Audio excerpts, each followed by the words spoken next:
Among the many notorious one-percenter motorcycle clubs, one name stands out: the Mongols Motorcycle Club. Known for their fierce reputation and defiance, the Mongols have become one of the most infamous biker organizations in the world. But what exactly makes them so feared? Founded in 1969 in Montebello, California, the Mongols MC began as a one-percenter club and has since grown into an international organization. Today, they have chapters in more than 14 U.S. states and branches in multiple countries around the world. Their size, global reach, and refusal to submit to any authority have cemented their reputation as one of the most dangerous motorcycle gangs in existence. Defiance and identity. The Mongols MC stands apart from other clubs, not just because of their numbers, but because of their unwavering resistance to authority. As a one-percenter club, they reject the rules of the American Motorcycle Association, AMA, and instead live by their own code of conduct, a code that often brings them into conflict with law enforcement. The term one-percenter originated after a 1947 motorcycle rally in Hollister, California, when the AMA stated that 99% of motorcyclists were law-abiding, implying that 1% were not. The Mongols proudly adopted this outlaw identity, embracing their role outside of society's rules. While the one-percenter lifestyle began as a brotherhood rooted in a love of motorcycles and freedom, the Mongols, like several other outlaw clubs, developed a reputation for violence, crime, and open defiance of the law. Legal battles and infiltration. Over the years, the Mongols have been repeatedly targeted by law enforcement. Despite claims from their attorneys that the club bans criminals from joining, authorities argue that the group's activities tell a different story. Federal agents have infiltrated the Mongols more than once. In the late 1990s, undercover agent William Queen of the Bureau of Alcohol, Tobacco, Firearms, and Explosives, ATF, managed to join the Mongols, eventually becoming a fully patched member and even serving as vice president of a chapter. His investigation, later detailed in his book Under and Alone, led to the arrest of 54 Mongols members with several convictions. A decade later, another infiltration operation resulted in 38 additional arrests, reigniting conflict between the Mongols and law enforcement. At one point, nearly 270 warrants had been issued against members of the club. Although the violence has reportedly decreased since the election of a new club president, the Mongols' name continues to evoke fear. The U.S. Department of Justice has labeled the Mongols MC as one of the most dangerous outlaw motorcycle gangs in America, describing them as a threat in any region where they operate. The Mongols' image and philosophy. The Mongols take pride in their fearsome reputation. They wear it as a badge of honor, viewing themselves as rebels who live by their own rules. One of their well-known mottos captures their mindset: when we do right, nobody remembers. When we do wrong, nobody forgets. This reflects a culture that values loyalty and defiance above all else. Despite multiple arrests and law enforcement crackdowns, the club continues to operate and recruit members around the world. Criminal activities and changing leadership. Historically, the Mongols have been linked to a wide range of illegal activities, including drug trafficking, motorcycle theft rings, weapons offenses, and violent assaults. Over the years, these operations helped the club amass significant wealth and influence, often at the expense of their rivals. In 2015, David Santillan, also known as Lil Dave, was elected as the club's national president. Under his leadership, reports suggested that the Mongols were trying to distance themselves from criminal activities and focus more on legitimate club operations. However, many observers remain skeptical, noting that the Mongols' violent history may be too deep-rooted to overcome. Origins and rivalry with the Hells Angels. The Mongols MC is often described as the Hispanic counterpart to the Hells Angels, another powerful outlaw motorcycle gang. The Mongols were formed partly in response to the Hells Angels' exclusionary whites-only membership policy during the 1960s. Unable to join the Angels, a group of Hispanic Vietnam War veterans decided to form their own club.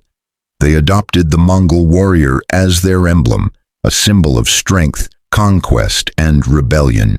Over time, the Mongols developed into one of the most formidable one-percenter organizations in the world. The Mongols Motorcycle Club represents the darker side of biker culture, a world fueled by loyalty, defiance, and crime. What began as a brotherhood of riders in 1969 has evolved into a global criminal organization known for violence, territorial wars, and a long history of clashes with law enforcement. While recent leadership changes suggest attempts at reform, the Mongols' past continues to cast a long shadow. Whether they can truly leave behind their outlaw legacy remains uncertain.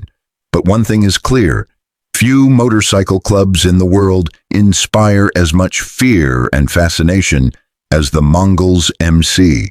The Mongols Motorcycle Club was born out of exclusion. When the Hells Angels Motorcycle Club refused to admit non-white members, a group of rejected riders decided to form their own organization. That new club became the Mongols Motorcycle Club, and from day one, the two groups have been bitter rivals. Only heavy law enforcement pressure or occasional intervention by the Mexican mafia has ever managed to pause their legendary conflict. Even today, there is no peace between the Mongols and the Hells Angels. Members of both clubs tend to stay out of each other's territories to avoid reigniting hostilities. A global outlaw network. If you think being outside the United States keeps you off the Mongols' radar, think again. The Mongols have expanded far beyond American borders, evolving into an international outlaw motorcycle club. Their presence is felt across multiple countries, and their reputation remains the same everywhere: dangerous, secretive, and fiercely territorial. While the U.S. chapter remains the club's core and most feared division, international branches have taken root in countries such as Australia, Denmark, Germany, and others. These chapters often hold international gatherings, which tend to drive ordinary citizens away, quickly due to the Mongols' fearsome reputation. The Mongols are known for taking security extremely seriously. During the presidency of Ruben Doc Cavazos, he and his security team would often disguise themselves before major meetings, moving covertly through event areas to check for rival gangs or undercover law enforcement. These surveillance missions were carefully planned, almost resembling military operations. The Mexican Mafia conflict. Few groups have ever clashed with the Mexican Mafia and walked away relatively unscathed, but the Mongols are one of them. In 2004, tensions erupted when the Mongols refused to pay the Mafia's demanded taxes for operating in certain territories. The dispute escalated into violence, resulting in deaths on both sides. Eventually, the conflict was resolved privately, but the terms of that truce have never been made public. Despite the temporary peace, the confrontation solidified the Mongols' image as a gang willing to defy even the most dangerous criminal organizations, criminal enterprises, and law enforcement crackdowns.